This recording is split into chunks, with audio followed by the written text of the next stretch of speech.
Manga One Piece chapter 1047 telah terbit dan memperlihatkan berbagai hal menarik.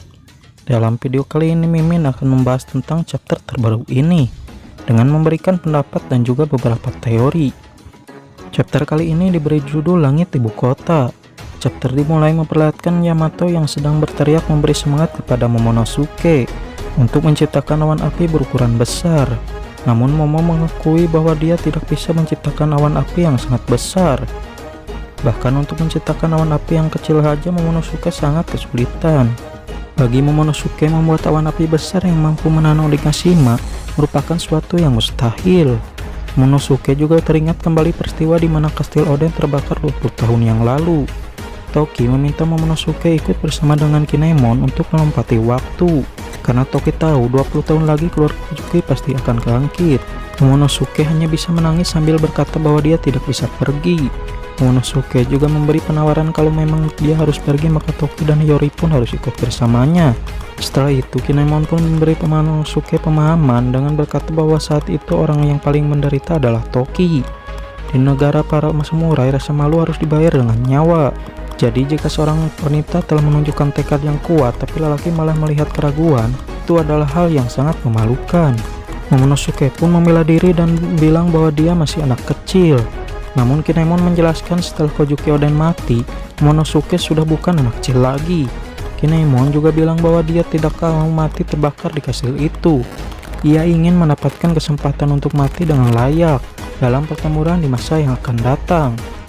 Jadi Kinemon memohon agar Momonosuke mau ikut bersama mereka untuk melewati waktu. Setelah mempertimbangkan, akhirnya Momonosuke bersedia untuk pergi ke masa depan. Kembali ke masa sekarang ini, Momonosuke ia mengingat kejadian itu membuat ia menjadi lebih termotivasi.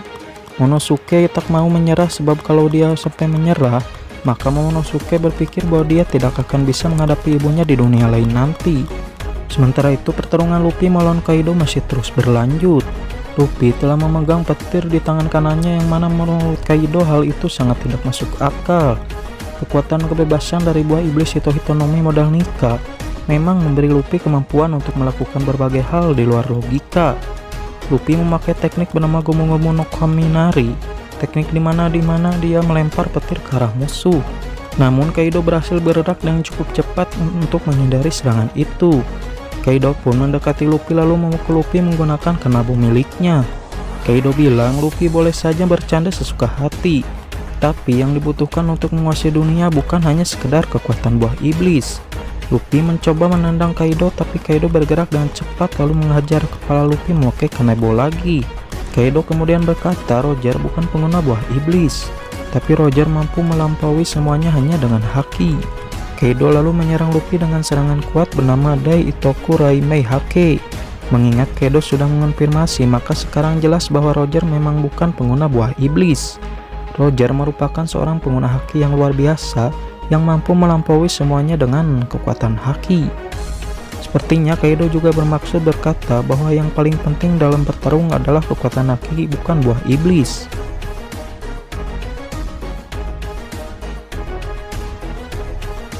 Usai terkena serangan Kaido, Luffy terlihat kesakitan. Tapi tak lama berselang Luffy segera memanjangkan lengannya dan menangkap bagian dada Kaido. Kaido berusaha membuat tangan Luffy yang menahannya terlepas. Tapi cengkeraman Luffy sangat kuat sehingga Kaido tidak bisa melepaskannya. Kaido pun berusaha memasuki wujud naga. Lalu berkata kepada Luffy bahwa keberadaan Luffy menjadi mudah diketahui karena Luffy terus mencengkeram tubuh Kaido.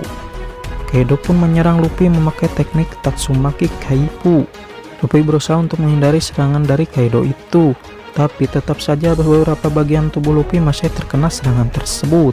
Setelah itu diperlihatkan keadaan ibu kota yang masih sangat meriah.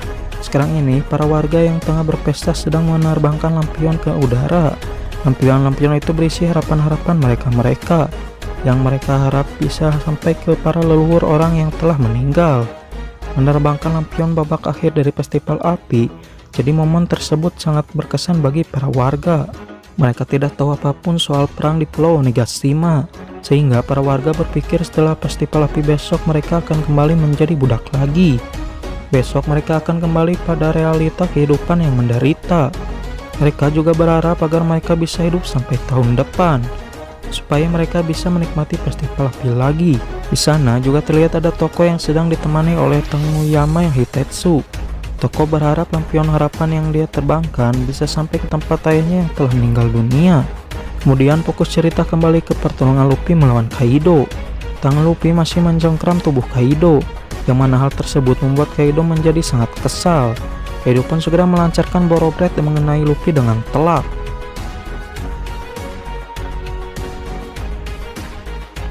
Sementara itu di dalam kastil, ada Hyogoro bersama dengan para samurai. Para samurai menduga Pulau Onigashima akan segera jatuh. Hyogoro pun tahu itu karena Kaido sedang kesulitan saat ini. Hyogoro kemudian bertanya kepada para samurai, apa yang menurut mereka lebih baik. Jika Luffy berhasil mengalahkan Kaido, maka Pulau Onigashima akan jatuh dan mereka semua di pulau tersebut akan mati. Sebaliknya jika mereka bertahan hidup, maka itu berarti Kaido memenangkan pertarungan. Di antara dua pilihan tersebut, para samurai dengan mudah memilih lebih baik Luffy yang memenangkan pertarungan. Biar saja mereka semua yang ada di Pulau Onigashima mati di sana. Lagi pula sekarang ini Pulau Onigashima masih belum berada tepat di atas ibu kota bunga, sehingga bila pulau itu jatuh maka para warga akan baik-baik saja. Para samurai sangat mendukung Luffy mengalahkan Kaido, walau mereka tahu mereka akan segera mati setelah itu. Keberanian para samurai membuat beberapa kru bajak laut hewan buas sangat terkejut, karena bisa-bisanya mereka sama sekali tidak gentar meski harus mati. Kru bajak laut hewan buas itu juga menjadi takut karena kalau Pulau Onigashima jatuh, maka mereka semua pun pasti akan ikut mati. Sementara itu di tempat lain ada Usopp yang sedang berlari dengan panik karena kejaran api. Usopp bilang dia tidak mau mati di sana.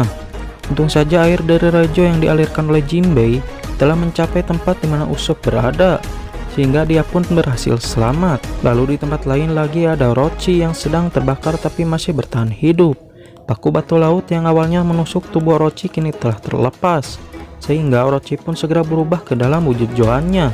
Ia berniat untuk membawa Hiyori mati bersama dengannya. Beralih ke Luffy dan Kaido lagi, Luffy berteriak memanggil nama Momonosuke. Luffy bilang ia akan segera mengakhiri semuanya, tapi Pulau Onigashima menghalangi sehingga Luffy meminta Momonosuke memindahkan pulau tersebut. Rupanya Luffy telah membuat lengannya menjadi sangat besar, dan ia pun berniat menunjuk Kaido memakai tangan besar itu. Tangan besar itu juga telah dilapisi haki sehingga pukulannya nanti pasti akan sangat kuat. Ukuran tangan Luffy melampaui Pulau Onigashima, dan Luffy berniat menunjuk Kaido yang berada di bawahnya. Pukulan dari Luffy itu bisa menghancurkan Pulau Onigashima. Jadi Momonosuke mendapat tanggung jawab berat untuk memindahkan Pulau Onigashima secepat mungkin. Momonosuke menjadi sangat panik tapi Luffy percaya kepadanya.